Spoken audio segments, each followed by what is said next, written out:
கோலி talk Kollywood news.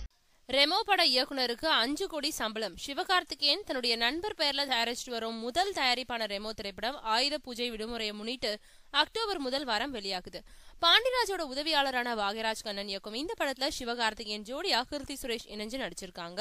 Anirudh இசையமைச்சிருக்கும் இந்த படத்தோட single track ரசிகர்கள் கிட்ட ஓரளவு வரவேற்பு பெற்றிருக்கு.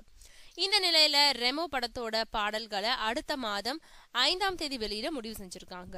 இதை இந்த படத்தோட தயாரிப்பு நிறுவனமே அதிகாரப்பூர்வமா வெளியிட்டிருக்கு.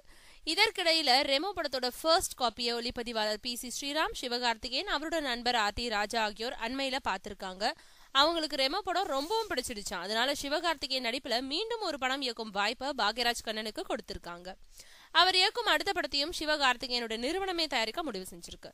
அது மட்டும் இல்ல, ரெமோ படத்தை இயக்க பாக்யராஜ் கண்ணனுக்கு சில லட்சங்கள் சம்பளம் கொடுத்த RT ராஜா 2வது படத்தை இயக்க 5 கோடி சம்பளம் தர்றதா வாக்களிச்சிருக்கிறதா தகவல் வெளியாகி இருக்கு.